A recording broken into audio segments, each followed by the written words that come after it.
Buenos días, yo soy el doctor Samir Franco García, fellow de Medicina Vascular de la Universidad de Antioquia. Hoy vamos a hablar sobre las trombofilias.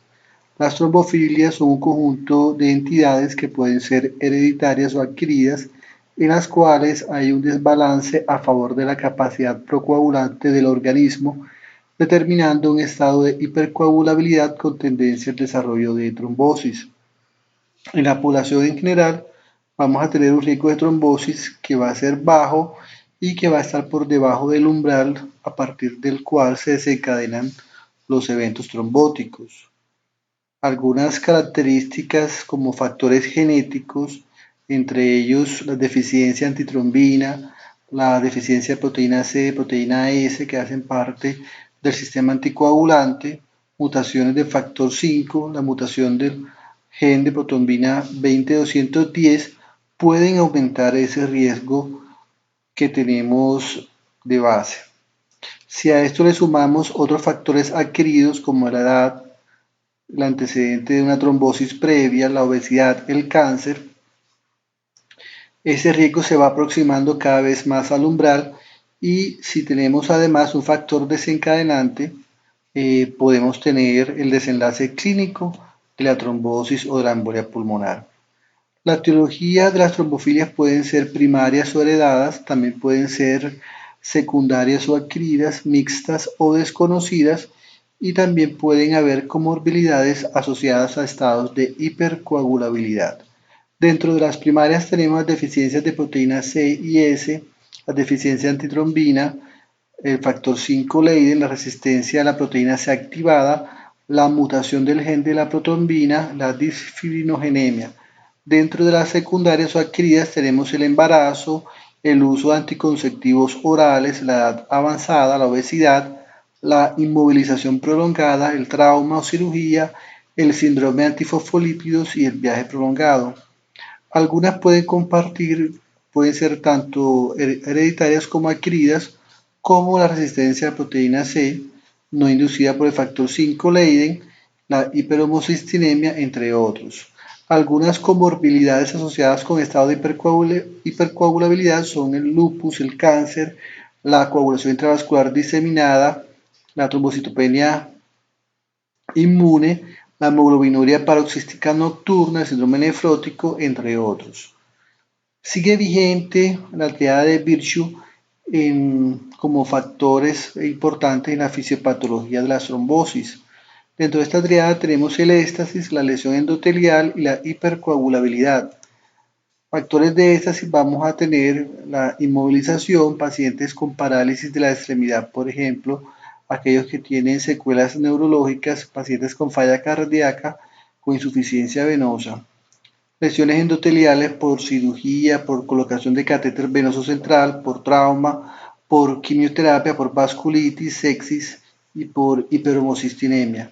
Y estados de hipercoagulabilidad como factor 5 Leiden, la deficiencia de trombina, proteína C y proteína S, la malignidad y el síndrome de antifosfolípidos. Recordando a grosso modo aspectos importantes de la vía de la coagulación, hay tres puntos importantes que se catalogan de manera esquemática.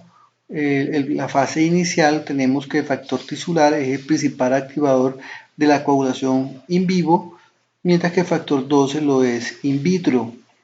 La posición inicial del colágeno y del factor tisular nos va a generar pequeñas cantidades de factor 10 que a su vez va a convertir la protombina en trombina. Esas pequeñas cantidades de trombina en la siguiente fase llamada amplificación va a activar algunos factores que van a acelerar la cascada de la coagulación y la formación de complejos procoagulantes. Uno de estos factores es el factor 5A y el factor 8 activado, también la activación de la membrana de la plaqueta, la cual va a permitir que su membrana sea usado en los complejos de protombinasa y de tenasa. Además, se activa la vía intrínseca mediante la activación del factor 11. La tercera fase, la fase de propagación, en la cual la formación de los complejos de tenasa y protombinasa nos van a generar grandes cantidades de trombina y esta a su vez va a generar que el fibrinógeno se convierta en fibrina. Además de la coagulación, vamos a tener sistemas anticoagulantes que nos van a permitir mantener un equilibrio y que la sangre se encuentre en un estado fluido. La presencia de factor tisular y la vía extrínseca va a generar factor 10 activado, se genera factor 2 activado y el exceso de factor 2 activado puede ser inactivado por la antitrombina 3 por un lado o puede unirse a la trombomodulina. La trombomodulina, al unirse con el factor 2A, cambia el papel procoagulante del mismo y lo convierte en una enzima anticoagulante, ya que el factor 2A activado trombomodulina va a activar a la proteína C y esta a su vez, en conjunto con el cofactor de proteína S, va a inactivar factores importantes para un desarrollo adecuado de la coagulación, como el factor 5 activado y el factor 8A activado, de esta manera desactivando el mecanismo de la coagulación. En la medida que tenemos más factores de riesgo, habrá más probabilidad de que tengamos un evento trombótico.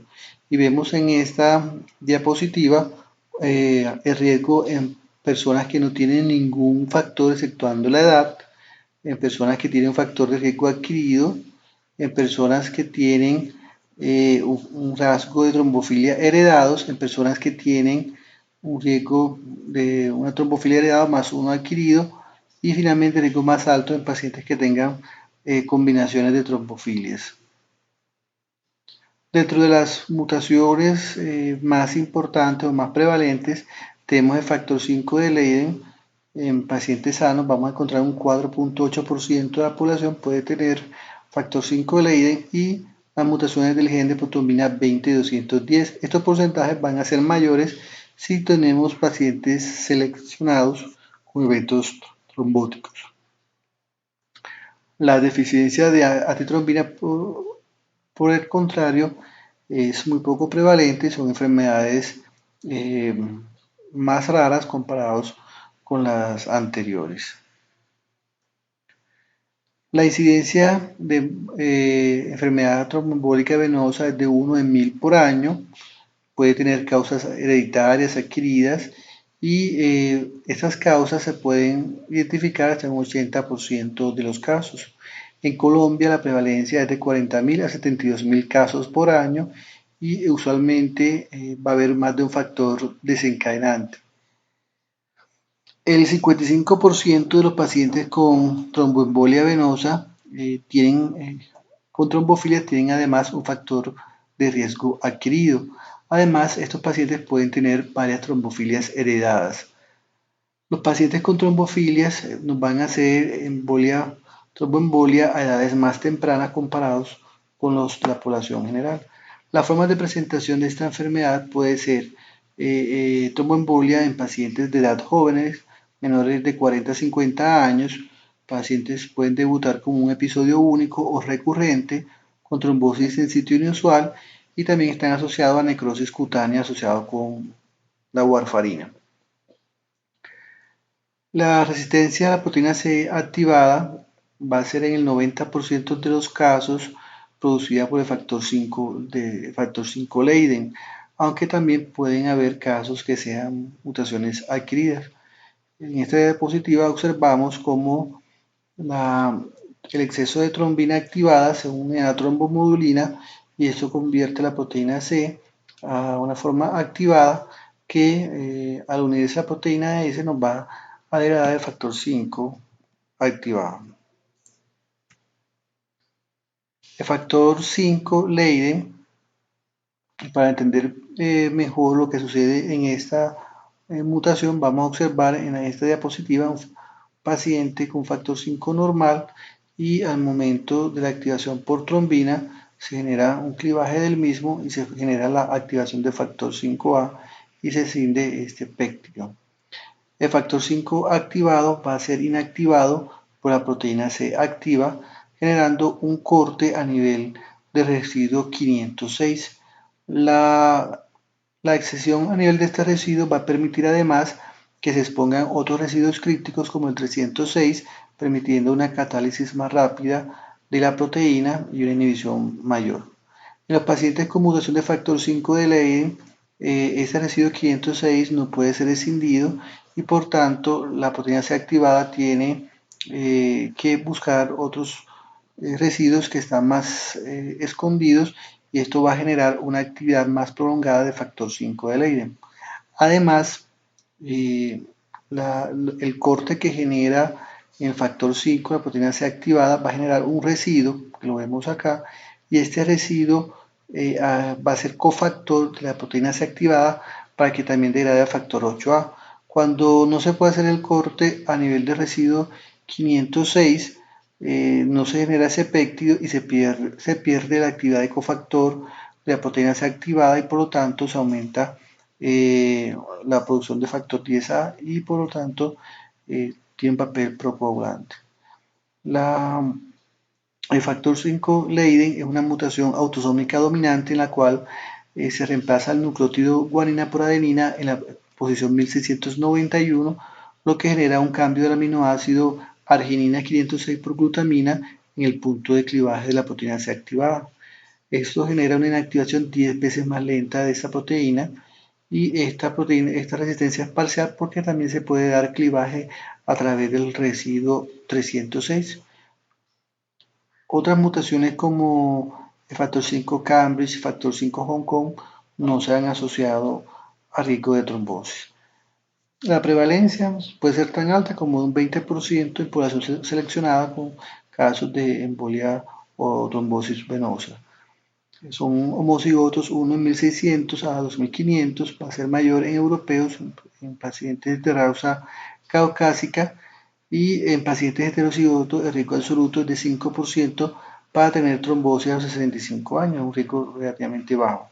En pacientes homocigotos, por el contrario, el riesgo es de 50 a 100 veces más de trombosis en edades menores a 30 años. El 40 o 50% de las trombofilias heredadas van a ser en caucásicos. Pueden haber pacientes también pseudo-homocigotos porque tengan una mutación que genere factor 5 por un lado y otra mutación que genera deficiencia de factor 5 normal. Estos pacientes se comportan como si fueran verdaderos homocigotos. Factor 5 Leiden puede debutar como trombosis venosa profunda, como trombosis venosa superficial, como embolia pulmonar, como trombosis del sistema porta, trombosis cerebral y de miembros superiores. Un 50% pueden presentarse como un TEP idiopático o como un TEP provocado. No genera aumento en la mortalidad comparándolo con los pacientes que tengan TEP o enfermedad tromboembólica venosa sin tener esa mutación. El diagnóstico lo vamos a hacer con pruebas funcionales de resistencia a proteína C activada, en la cual observamos la prolongación que genera en el TPT la proteína C activada. Estas pruebas tienen buena sensibilidad y especificidad y son de bajo costo. En caso de ser positivas, pasamos a la confirmación genética mediante la reacción en cadena polimerasa en el nucleótido 1681. Esta prueba nos va a distinguir entre homocigoto y heterocigoto. Hay pacientes que pueden ser pseudomocigotos, que sean heterocigotos por DNA, pero con resistencia baja en plasma a la proteína C activada. Si la prueba funcional es positiva, pero la genética es negativa, hablamos de una resistencia a proteína C activada adquirida. Dentro de las causas de la resistencia a proteína C activada adquiridas tenemos el anticoagulante lúpico, la deficiencia de proteína S, el embarazo, el cáncer, el mieloma, los aumentos de estrógeno por el uso de anticonceptivos o terapia de reemplazo hormonal, la proteinuria, el índice de masa corporal elevado y el tabaquismo. El diagnóstico puede verse afectado por falsos positivos dados por la contaminación de la muestra con heparina y con plasma rico en plaquetas. La mutación del gen de protrombina es otra causa de trombofilia. Recordemos que la protrombina es el precursor de factor 2 activado y tiene una vida media de 3 a 5 días. En esta mutación va a haber una sustitución de guanina por adenina en la posición 20-210 en el extremo 3'. Esto genera un aumento en la producción de RNA mensajero y por lo tanto se genera una elevación de los niveles de protrombina en un 132%. Promueve la generación de trombina y también va a generar un aumento de la activación del inhibidor de la fibrinolisis activada por trombina. Inhibe la inactivación del factor 5 activado por la proteína C activada. Es una mutación autosómica dominante, una relación hombre-mujer 1:1, una prevalencia en la población general de 0,7 a 4% en blancos, un riesgo relativo a un primer episodio de enfermedad tromboembólica venosa de 2 a 5,5, un riesgo de TET recurrente de 1,4 y trombosis venosa central de un odds ratio de 10,2. El RR para trombosis arterial es 0,9 y superficial de 4,3. El riesgo de complicaciones del embarazo es de 0,9 a 1,3 y los pacientes homocigotos hasta en un 40% van a estar asintomáticos. La resistencia a la proteína C también se puede generar por detección de mutación del DNA genómico mediante la prueba de reacción en cadena de polimerasa y de esta manera determinamos la mutación de la protombina 20210. No es útil en estos casos medir niveles plasmáticos o de actividad, ya que no son sensibles ni específicos y tampoco nos predice el riesgo de trombosis. Esta prueba, como es genética, no es afectada por la trombosis. Otra trombofilia es la deficiencia de antitrombina, la cual se genera por una mutación heterocigota del gen de la antitrombina. Los casos son autosomicombinantes y no hay homocigoto porque es incompatible con la vida. La deficiencia antitrombina se puede clasificar en tipo 1 cuando hay una síntesis disminuida, tipo 2 cuando hay una reducción en la actividad funcional, en este caso va a ser de tipo cualitativo.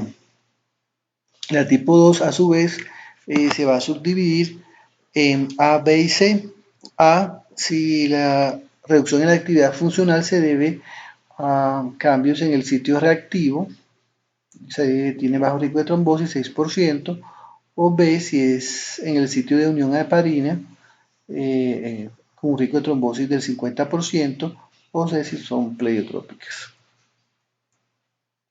El factor la antitrombina no solamente nos va a inactivar la trombina, sino que actúa en muchos sitios de la cascada de la coagulación. Actúa a nivel del quirinógeno de alto peso molecular, actúa inhibiendo el factor 12A, inhibiendo el 9A, también actúa directamente en la trombina y inactivando el factor 10 activado. Las deficiencias de antitrombina pueden ser de tipo 1, que lo vamos a encontrar en una relación de 1 en 5000, y de tipo 2 de 1 por 625 casos. Esto genera un riesgo relativo de un primer episodio de TEP de 5 a 20 y un riesgo relativo de TEP recurrente de 1,9 a 2,6.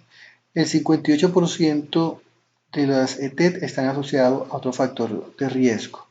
Los parientes de primer grado tienen un riesgo de trombosis 8 a 10 veces mayor y el riesgo de recurrencia al suspender el anticoagulante es de 10 a 17% por año, lo cual es un riesgo muy alto.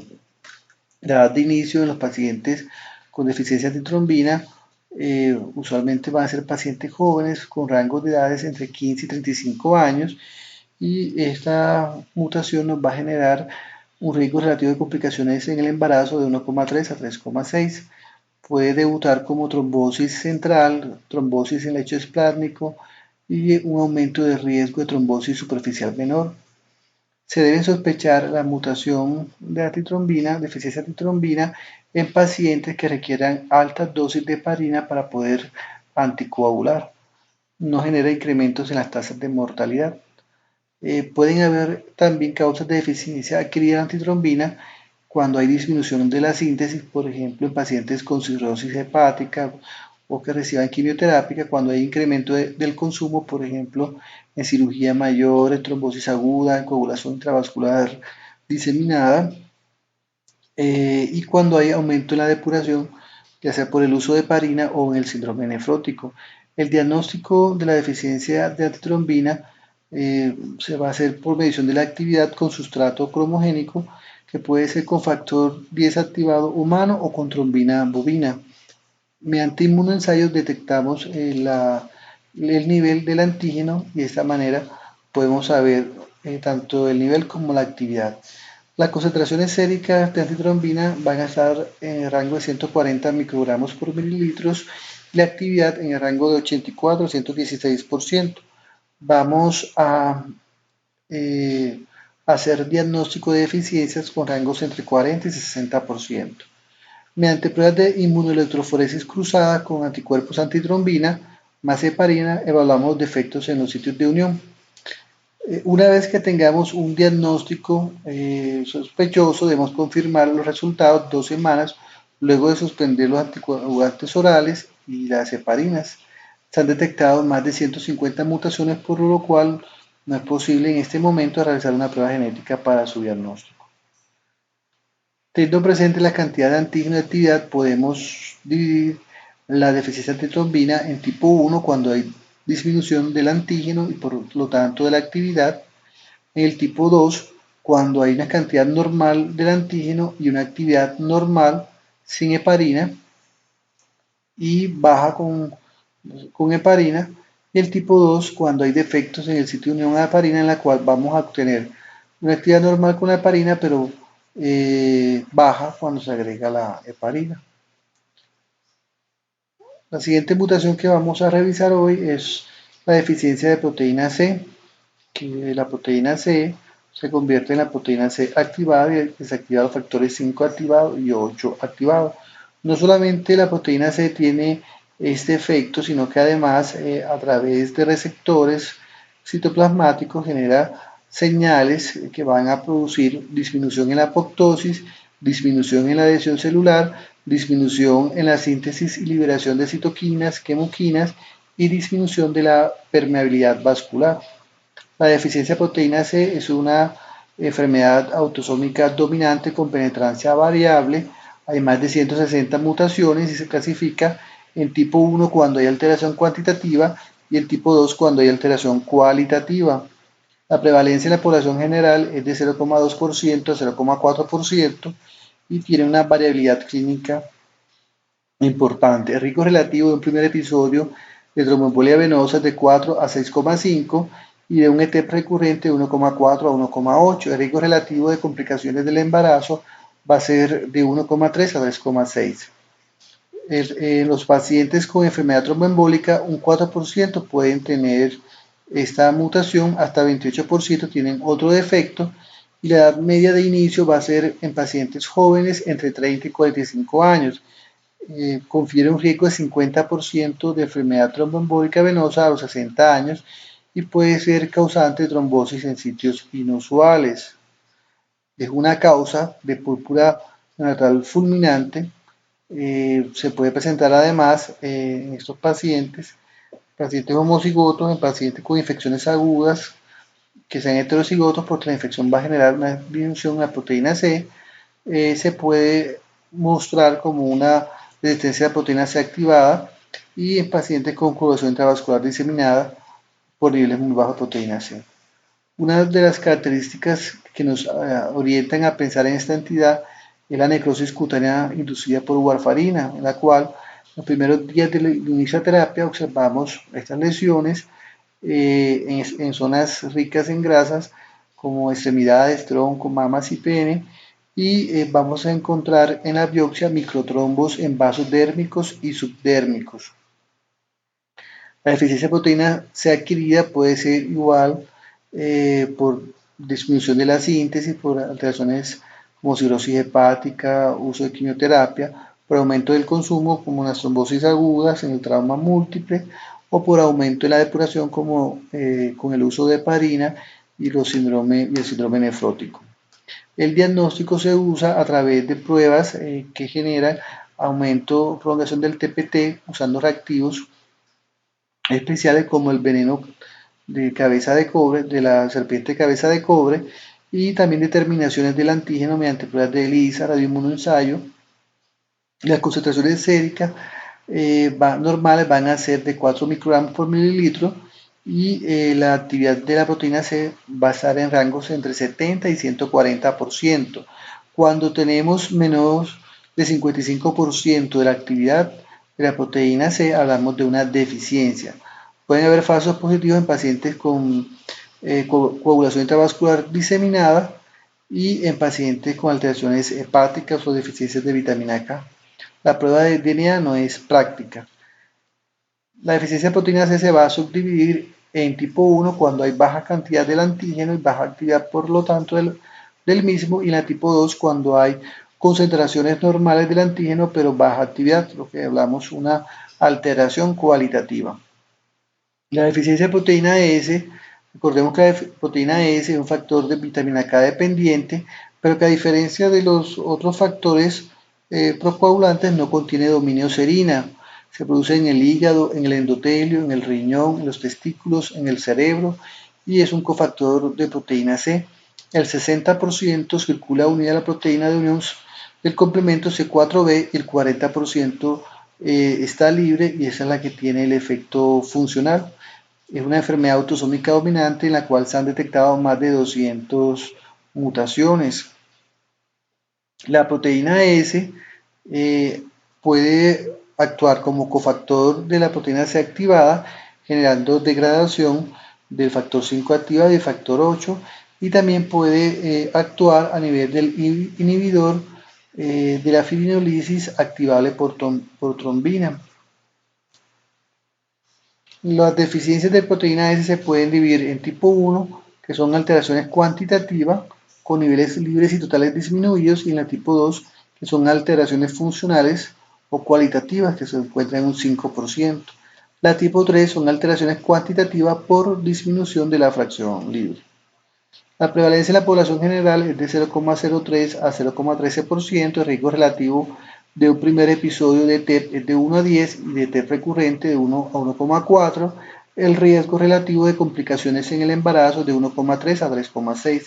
El riesgo de trombosis en estos pacientes de un 30% a los 60 años. Hasta 15% de estos pacientes pueden tener concomitantemente un factor 5 Leiden. Se puede, las deficiencias de tipo 1, 2 o 3 no difieren en las manifestaciones. Las manifestaciones clínicas más frecuentes van a ser TBP o pueden ser embolia pulmonar, pueden debutar como trombosis venosa superficial, como púrpura neonatal fulminans, como necrosis en piel por warfarina, y es raro el compromiso a nivel central y a nivel esplácnico. Posiblemente esta sea la trombofilía más difícil de diagnosticar porque también hay que diferenciar entre la proporción libre y la unida a las proteínas de complemento. También va a haber rangos que van a variar según la edad, sexo y las condiciones. El tamizaje lo podemos hacer mediante la medición del antígeno de proteína S libre y la actividad del cofactor de la proteína C activada a los niveles totales. La fracción libre mediante anticuerpos monoclonales y la fracción total mediante inmunoensayos y múltiples diluciones. El límite de proteína S libre sería de 65% para hombres y de 55% para mujeres. Los estudios funcionales no están diseñados específicamente para proteína S y la actividad de proteína S se ve afectada por la resistencia de proteína C activada. Se debe hacer medición de niveles antigénicos por inmunoensayo y vamos a tener, probablemente se piensa que las deficiencias de tipo 1 y tipo 3 son variantes de la misma enfermedad. Los niveles séricos normales van a ser de 23 microgramos por mililitro y el uso de heparina no altera el resultado. Las deficiencias de proteína S se pueden catalogar tipo 1, que hay disminución del antígeno, tipo 2, en la cual hay concentraciones normales del antígeno, pero hay disminución en la actividad de la proteína S, y la tipo 2, en la cual hay concentraciones totales normales, pero hay disminución de la proteína S libre, que es la que media la actividad. La deficiencia de proteína S también se puede encontrar en pacientes con disminución de la síntesis hepática por cirrosis, en pacientes con aumento del consumo, como las trombosis agudas o coagulación intravascular diseminada, en el aumento de la depuración por el síndrome nefrótico, y cuando hay un shift de libre a unidad, por ejemplo, pasan de estado libre a la unidad C4b, por ejemplo, los pacientes con uso de estrógeno por anticonceptivos orales o por embarazo. Estas deficiencias adquiridas tienen una frecuencia alta y deben ser excluidas antes del diagnóstico. En caso de que se encuentren alteradas, se debe repetir el examen para confirmar. No hay utilidad de las pruebas de DNA en esta patología. Otra trombofilia es el aumento del factor 8 activado que se puede dar con el aumento de la edad, con el aumento del índice de masa corporal, durante el embarazo, durante la cirugía, durante el ejercicio, la inflamación. Y debemos recordar que los pacientes que son de grupos sanguíneos diferentes al O van a tener un mayor nivel también de factor 8 asociado a un mayor nivel de factor de von Willebrand. En estos pacientes observamos un aumento en la síntesis o una disminución en la degradación y se puede presentar como un factor hereditario por asociación familiar. El incremento de tromboembolia venosa va a ser dado por disminución del efecto de la proteína C activadas. Es un factor de riesgo independiente y dosis dependiente para trombosis venosa profunda. Niveles de 100 a 125% confieren un riesgo de tromboembolia de 2,3 y niveles plasmáticos mayores de 150% confieren un riesgo de 4,8. Si a esto le sumamos un factor 5 ley, el riesgo aumenta a 16 veces. El riesgo relativo en primer episodio de TEP va a ser de 5, de TEP recurrente de 1,3 a 6,7, de trombosis arterial de 3,1 y de complicaciones del embarazo de 1,1 a 1,2. El diagnóstico lo hacemos mediante la actividad de factor 8 con plasma depletado de factor 8. Evaluar la actividad antigénica no es necesario, sino los niveles de actividad. No se debe medir en el evento agudo de tromboembolia venosa y en caso de ser elevado se debe confirmar el incremento. Otra patología o trombofilia es la hiperhomocistinemia. Recordemos que la homocisteína hace parte y al convertirse en metionina va a ser donador de un grupo metilo, el cual permite que el metiltetrahidrofolato haga parte del ciclo junto con el tetrahidrofolato y estos son importantes para la preservación de las vainas de mielina a nivel de las neuronas. Hay algunos polimorfismos como el metiltetrahidrofolato reductasa por mutaciones en el nucleótido C677T, dadas por el reemplazo de alanina en la posición 222 por valina.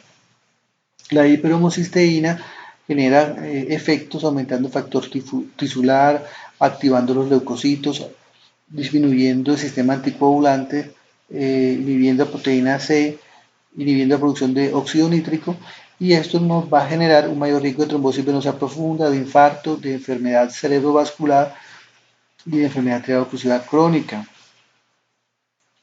Tenemos una hiperhomocisteína severa cuando es mayor de 100 micromoles por litro. Es una enfermedad autosómica recesiva con una prevalencia de 1 a 200.000 en la población general y un riesgo de tromboembolia venosa de 2,5 a 3, de trombosis venosa cerebral de 2,5 y la medición de la mutación del gen de tetrahidrofolato reductasa en la posición C677 actualmente tiene resultados conflictivos y de hecho no se recomienda su medición rutinaria. Se pueden medir niveles de homocisteína en ayunas como sin carga de metionina y hacer confirmación mediante pruebas de cromatografía o de inmunoensayo. También se pueden hacer test de carga en condiciones específicas. Vamos a encontrar que va a haber niveles mayores en hombres que en mujeres y se puede hacer la prueba de reacción en cadena polimerasa para las mutaciones del gen de tetrahidrofolato reductasa. Hay otras mutaciones, pero no se ha confirmado un beneficio de estas pruebas. Otras trombofilias menos estudiadas, de las cuales sabemos menos, son la proteína Z, que la proteína Z hace parte del cofactor del inhibidor de proteasas dependiente de proteína Z, que inactiva factor 10 activado. Se han identificado algunos polimorfismos, pero se desconoce el impacto de su déficit en estados protrombóticos sintomáticos.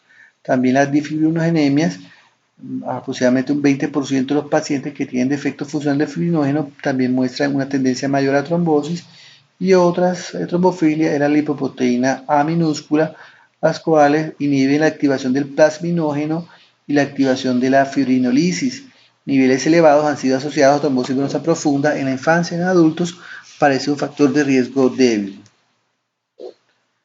Con respecto a algunos escenarios como la trombosis arterial, se asocia de manera moderada con enfermedad coronaria, factor 5 de Leydig con riesgo relativo 1,17 y también con trombosis arterial se ha asociado las mutaciones de gen de protrombina con riesgo relativo de 1,31. Se han asociado con enfermedad cerebrovascular, factor 5 de Leydig con un RR de 1,33 y la mutación del gen de protrombina 20210 con un RR de 1,44. Las mutaciones del gen de tetrahidroforato reductasa con un RR de 1,24. No se han asociado las trombosis arteriales con deficiencia de antitrombina. La homocisteína por encima de 5 micromoles por litro tiene un riesgo relativo de enfermedad coronaria de 1,6, de SB de 1,5 y de enfermedad arterial oclusiva crónica de 6,8. Los pacientes con embarazo y porperio que presentan TEP, abrupto placentario, pérdida fetal o retardo de crecimiento intrauterino tienen un mayor riesgo de tener una trombofilia.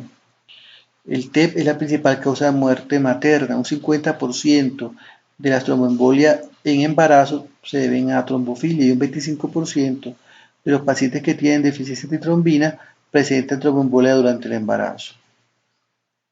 Hay algunas diferencias en ciertos grupos con respecto a si se deben estudiar los pacientes de manera rutinaria o así solamente se debe definir el tratamiento en base a riesgo de trombosis y solamente mandar tamizajes de trombofilia para ciertos subgrupos específicos de pacientes. El grupo que apoya el estudio sistemático de estos pacientes considera que se podrían estudiar para definir el mayor riesgo del primer evento, para identificar un mayor riesgo de recurrencia, para identificar sujetos en quienes los resultados de estas pruebas influenciarían en el tratamiento y para evitar conductas que aumenten el riesgo de trombosis. Los grupos que no están de acuerdo con estudiarlas consideran que la profilaxis primaria no es costo efectiva, que identificar un mayor riesgo de trombosis. En el estudio OMEGA, el test de trombofilia no va a reducir la recurrencia está dada por la misma trombosis inicial y por otros factores. La presencia de una trombofilia usualmente no cambia la profilaxis de tratamiento y con respecto a evitar conductas que aumenten el riesgo de trombosis, no está indicado hacerles pruebas de tamizaje a pacientes, por ejemplo, que van a comenzar manejo con anticonceptivos orales, porque inclusive para detectar factor 5 Leydig, que es la más frecuente, se requerirían 660 pruebas. Entonces no es costo efectivo. En quienes se pueden considerar en pacientes con sintomáticos, trombosis menor de 50 años o que tenga TBP recurrente o in situ inusual o con historia familiar o que debute con púrpura fulminans o necrosis cutánea por warfarina.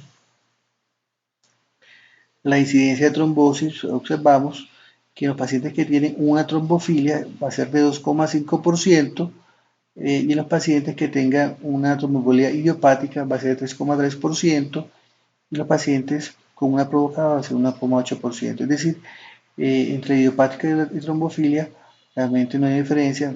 La diferencia está más que todo por el hecho de ser provocada o no provocada.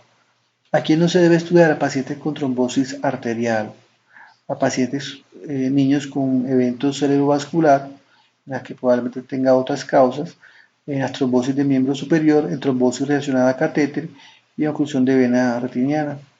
¿A quién no estudiar? A pacientes con deseo de embarazo, con tromboembolia venosa previa, no provocado o por anticonceptivos orales, ya que califican para profilaxis. De pacientes con deseo de embarazo, con antecedentes familiares de trombosis venosa profunda, pero que el riesgo clínico indica profilaxis. Y previo a fertilización asistida o en pacientes con síndrome de hiperestimulación ovárica.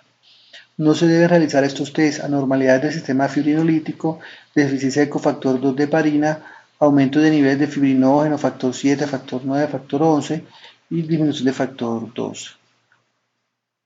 El tiempo total de tratamiento en estos pacientes lo definimos con otros métodos, por ejemplo, el uso de escalas como el DASH, el Herd-Doe y la escala de Viena. En el DASH se tiene en cuenta el dímero D, la edad menor de 50 años, el sexo del paciente y el uso de hormonas al inicio de la tromboembolia.